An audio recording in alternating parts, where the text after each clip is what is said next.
This is America in Space, a weekly news and information program on current events dealing with the space industry. Welcome, and thanks for joining me today. I'm Dawn Meyer, Space Coast News Editor. On September 24, 2023, I was glued to the television watching the OSIRIS-REx capsule containing a sample of the asteroid Bennu inside return to Earth by touching down at the Department of Defense's Utah Test and Training Range.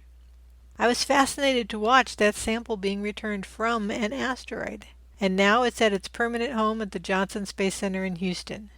This is the first U.S. asteroid sample returned to Earth. Two previous Japanese Aerospace Exploration Agency or JAXA missions, the Hayabusa 1 and 2, returned samples in 2005 and 2016 respectively. The initial curation process for OSIRIS-REx sample of asteroid Bennu is moving a little slower than anticipated, but it's for the best of reasons. As they're saying, the sample runneth over.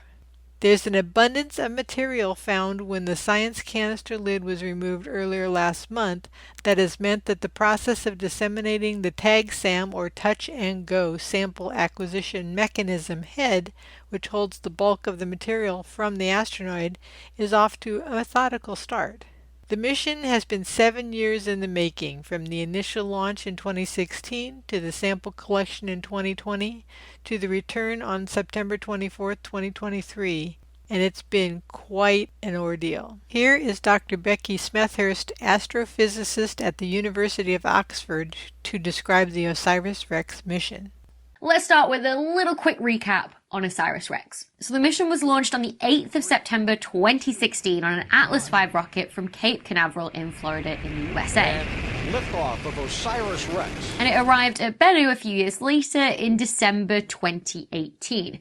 Now Bennu is an asteroid that's around about 490 meters wide, and it orbits the Sun at a similar distance to Earth. It's in a class of near-Earth asteroids collectively called the Apollo group, and it was actually only discovered in 1999. Now, after arriving at Bennu, OSIRIS-REx spent 500 days in orbit mapping the surface of the asteroid to decide which area to actually collect the sample of rock from, and then, of course, take a load of data on Bennu's size and its spin and its orbit around the Sun whilst it was there. Now, after deciding which site to try and collect the sample from, OSIRIS-REx touched down on Bennu on the 20th of October 2020. It then let out a little puff of nitrogen gas and held out its robotic arm to collect as much material as possible that was thrown up in the cloud. At that point, the team at NASA estimated that it had collected around about 57 grams of material from the surface of Bennu. It then spent a couple more months in orbit around Bennu before being deorbited in May 2021 and starting its journey back to Earth. The sample then touched down at 8:42 local time on Sunday the 24th of September 2023 in the Utah desert after a 7.1 billion kilometer round trip. It was then taken to a temporary clean room where it was unpacked and then repacked to be sent to NASA's Johnson Space Center in Houston, Texas. Now, the folks at NASA have been preparing for this moment for years, with many dress rehearsals of the return, the transport, and the unboxing of the sample, for want of a better word. All of this footage that I'm showing you here is from the dress rehearsal earlier this year. And they did all these dress rehearsals because they wanted to get everything right, because keeping the sample sterile at these stages is of the utmost importance. You know, they store it in pure nitrogen for the transport from the desert where it crash landed to Johnson Space Center in Texas. And of course, they also took samples of the soil and the air at the landing site, you know, collected just in case. It's then going to be stored in a sealed glove box, again, filled with nitrogen to keep it sterile. And the actual sample canisters themselves will not be opened until around about 10 days after the sample arrives at the Johnson Space Center. And that's just to give the team enough time to fully check those nitrogen glove boxes again to make sure that they are airtight and that sample remains completely sterile and free from any Earth contaminants. Now, if you're as excited as I am to see what these samples actually look like, that's going to happen around about Wednesday, the 11th of October. That's when NASA have said that they will actually release the images they take once the samples have been opened to the public. Now, once it's opened, more than half of the sample is actually going to be put into storage, into the archive for future generations to do any scientific experiments they want to do on the rocks returned from Bennu, in the same way that moon rocks from the Apollo missions were put into the archive as well, so that if any new scientific hypotheses arise and you need to test it with some asteroid sample from Bennu, then you can do that because you've still got a sample in storage. Some will be given to ESA and JAXA to compare to the Hayabusa samples from the asteroids Ryugu and Itokawa, in the same way that JAXA has already shared some of the Hayabusa return samples with NASA as well. And then the rest will start to get analysed straight away.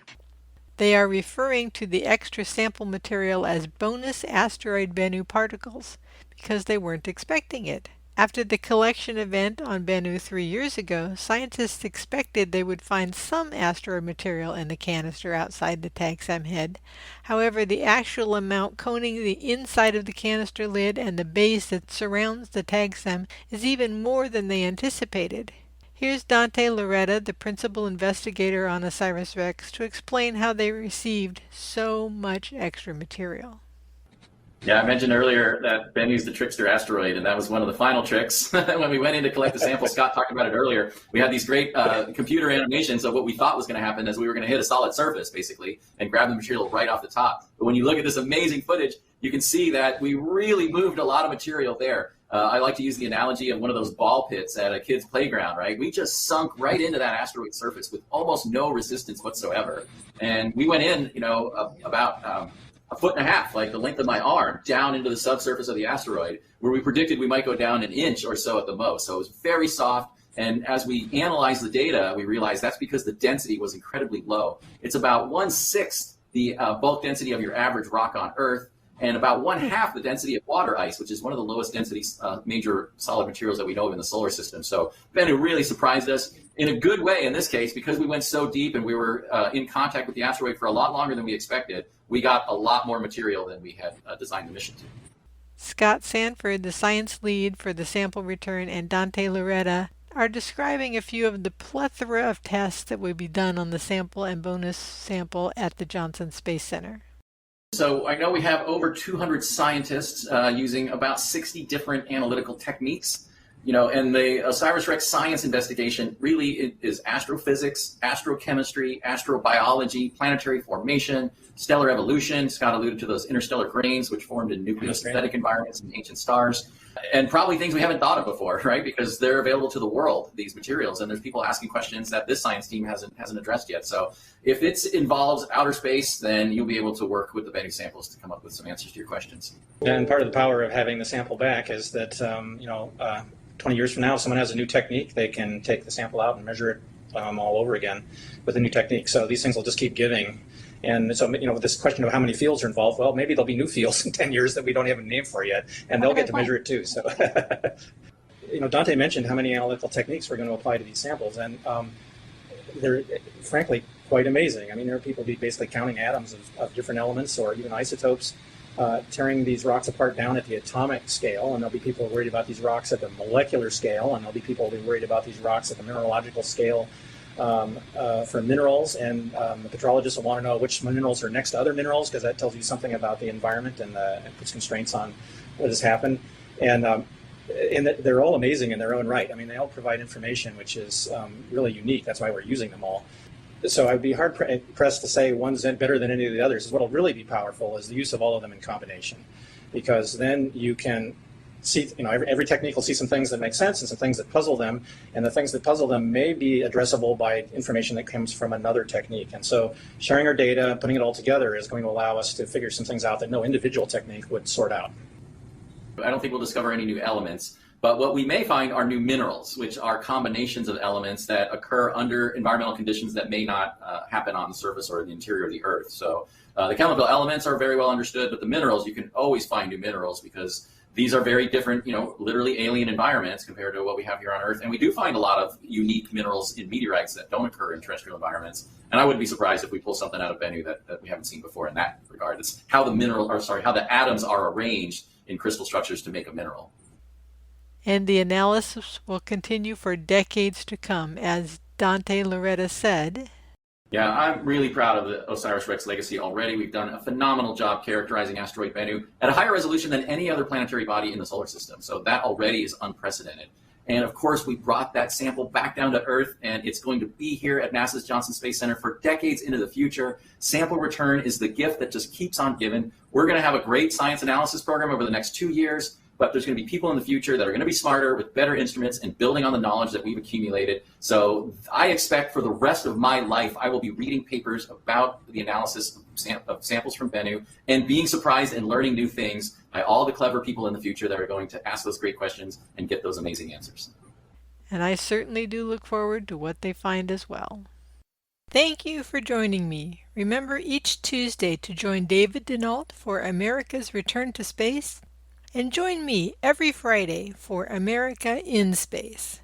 From the Florida Space Coast, I'm Dawn Meyer, Space Coast News Editor for About Space Today.